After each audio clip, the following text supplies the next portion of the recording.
This is Pod Sotha, and I'm your host, Todd Beardsley. This is a horror podcast, so it may not be for everyone. Tonight, I'll be reading From Beyond by H.P. Lovecraft, first published in the June 1934 issue of The Fantasy Fan.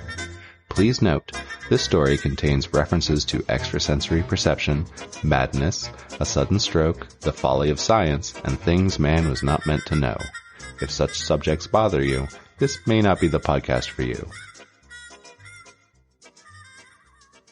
From Beyond by H.P. Lovecraft.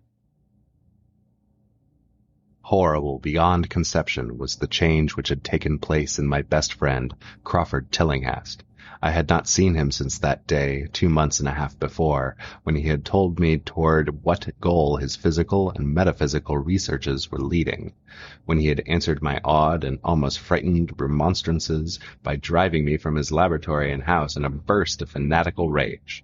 I had known that he now remained mostly shut in the attic laboratory with that accursed electrical machine, eating little and excluding even the servants, but I had not thought that a brief period of 10 weeks could so alter and disfigure any human creature.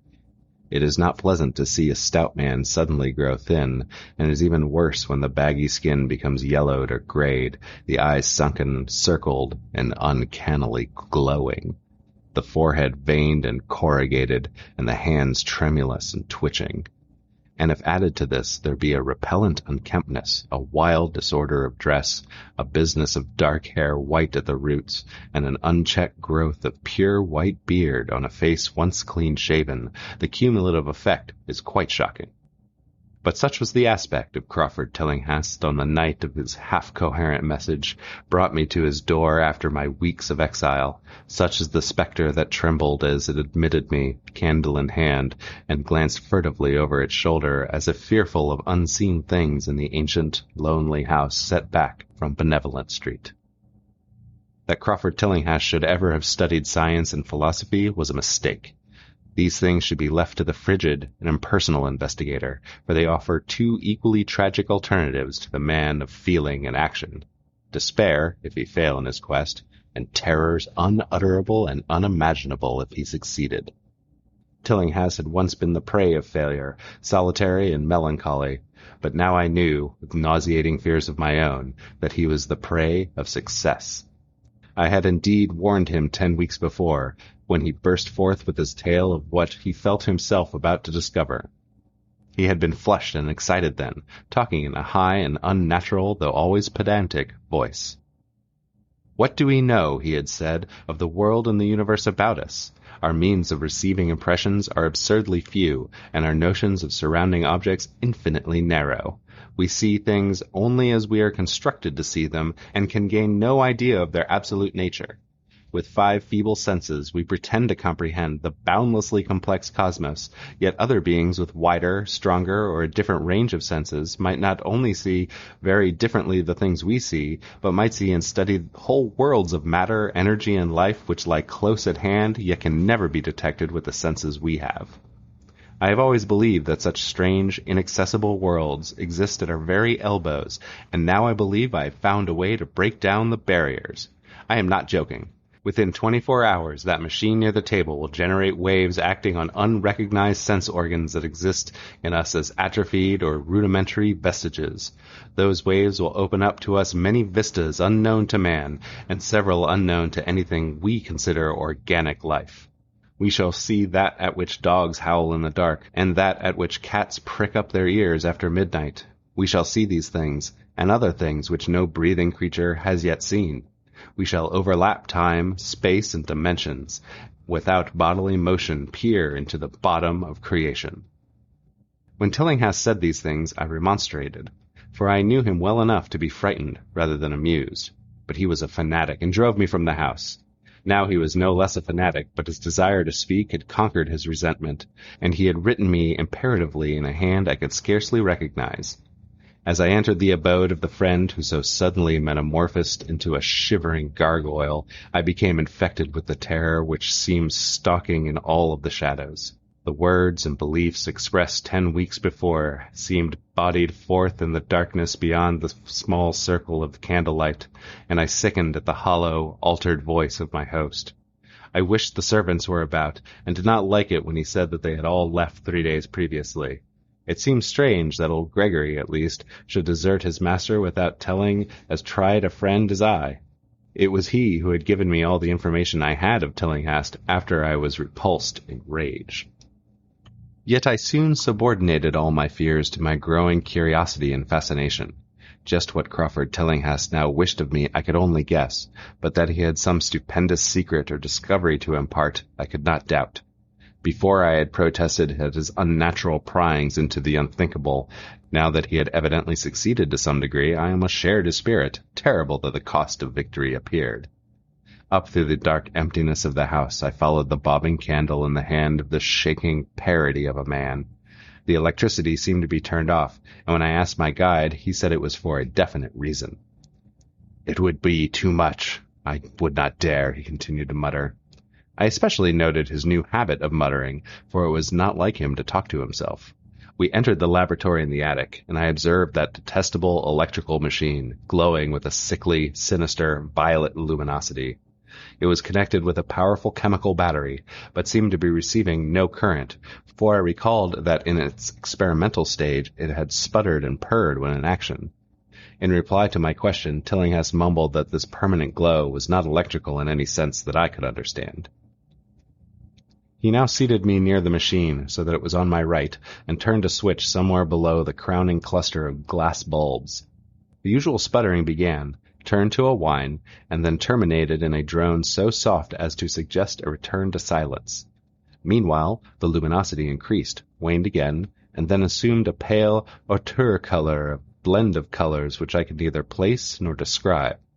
Tillinghast had been watching me, and noted my puzzled expression.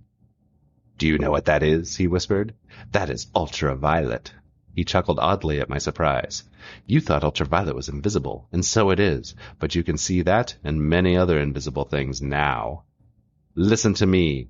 The waves from that thing are waking 1,000 sleeping senses in us, senses which we inherit from eons of evolution from the state of detached electrons to the state of organic humanity.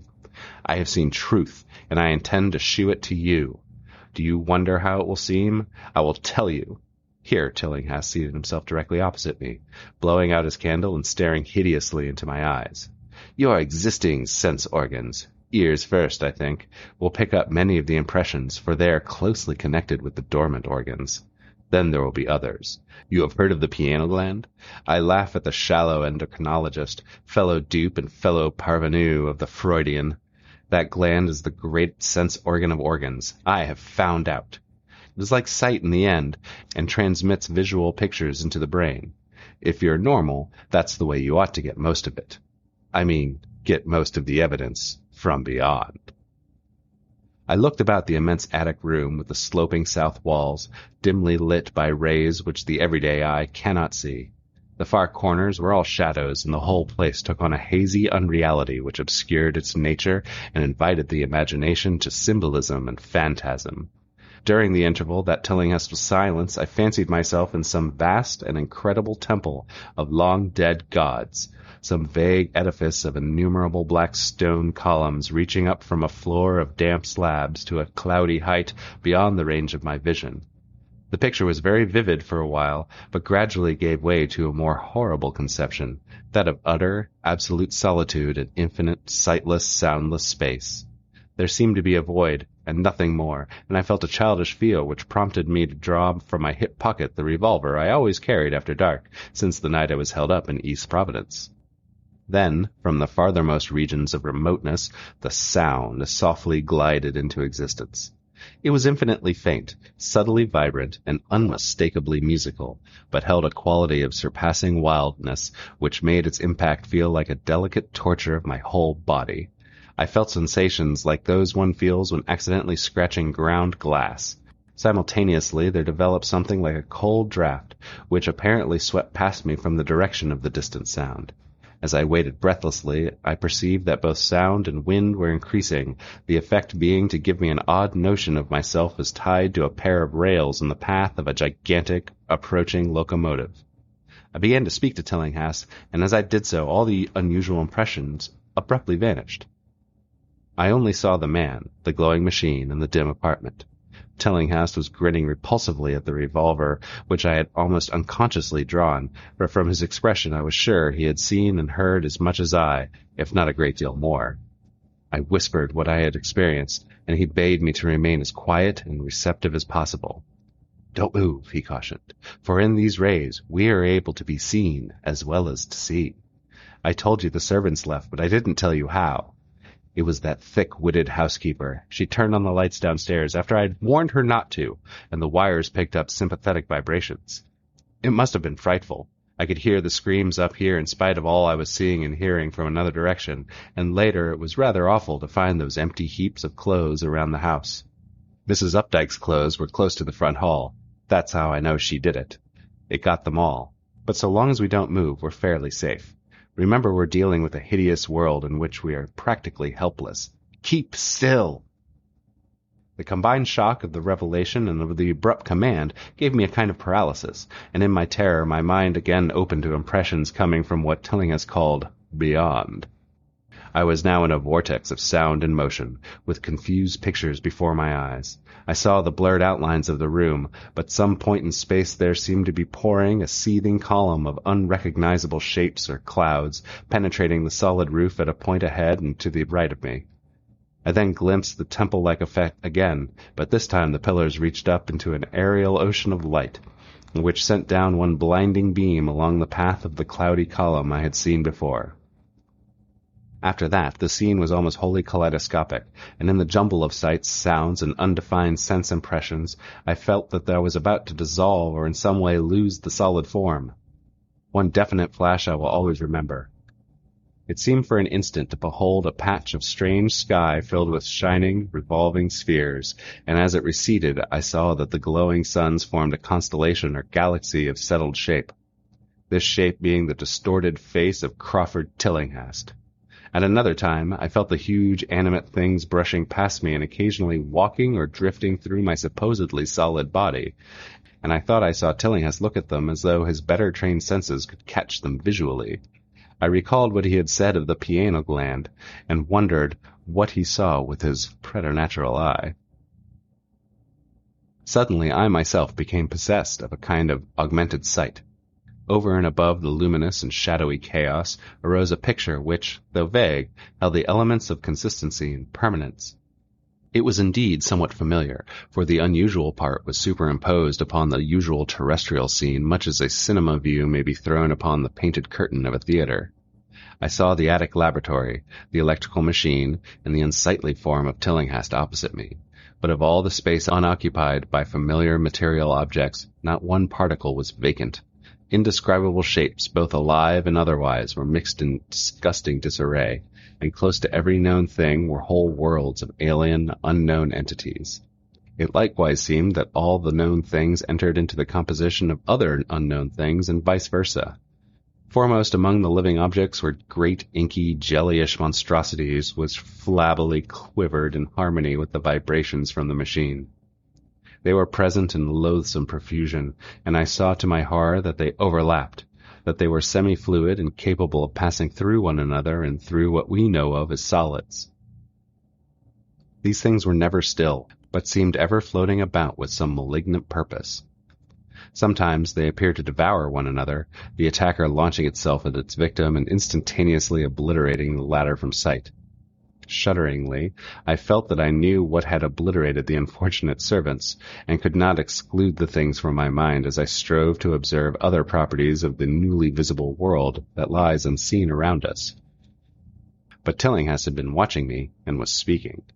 "You see them? You see them? You see the things that float and flop about you and through you in every moment of your life? You see the creatures that form what men call the pure air and the blue sky? Have I not succeeded in breaking down the barrier? Have I not shewn you worlds that no other living men have seen?" I heard him scream through the horrible chaos, and looked at the wild face thrust so offensively close to mine. His eyes were the pits of flame, and they glared at me with what I now saw was overwhelming hatred. The machine droned detestably. "You think those floundering things wiped out the servants? Fool, they are harmless. But the servants are gone, aren't they? You tried to stop me. You discouraged me when I needed every drop of encouragement I could get. You were afraid of the cosmic truth, you damned coward, and now I've got you. What swept up the servants? What made them scream so loud? Don't know, eh? You'll know soon enough. Look at me. Listen to what I say. Do you suppose there are really any such things as time and magnitude? Do you fancy there are such things as form or matter? I tell you, I have struck depths that your little brain can't picture. I have seen beyond the bounds of infinity and drawn down demons from the stars. I have harnessed the shadows that stride from world to world to sow death and madness. Space belongs to me, do you hear? Things are hunting me now.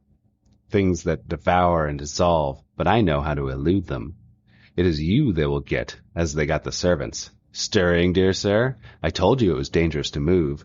I have saved you so far by telling you to keep still, saved you to see more sights and to listen to me. If you had moved, they would have been at you long ago. Don't worry, they won't hurt you. They didn't hurt the servants. It was seeing that made the poor devils scream so. My pets are not pretty, for they come out of places where aesthetic standards are very different. Disintegration is quite painless, I assure you, but I want you to see them. I almost saw them, but I knew how to stop. Are you not curious? I always knew you were no scientist. Trembling, eh? Trembling with the anxiety to see the ultimate things I have discovered? Why don't you move then? Tired? Well, don't worry, my friend, for they are coming. Look, curse you, look! It's just over your left shoulder. What remains to be told is very brief, and may be familiar to you from the newspaper accounts. The police heard a shot in the old Tillinghast house and found us there, Tillinghast dead and me unconscious. They arrested me because the revolver was in my hand, but released me in 3 hours after they found that it was apoplexy which had finished Tillinghast, and saw that my shot had been directed at the noxious machine which now lay hopelessly shattered on the laboratory floor. I did not tell very much of what I had seen, for I feared the coroner would be skeptical. But from the evasive outline I did give, the doctor told me that I had undoubtedly been hypnotized by the vindictive and homicidal madman. I wish I could believe that, doctor. It would help my shaky nerves if I could dismiss what I now have to think of as the air and the sky about and above me. I never feel alone or comfortable, and a hideous scent of pursuit sometimes comes chillingly on me when I'm weary. What prevents me from believing the doctor is this one simple fact, that the police never found the bodies of those servants whom they say Crawford Tillinghast murdered.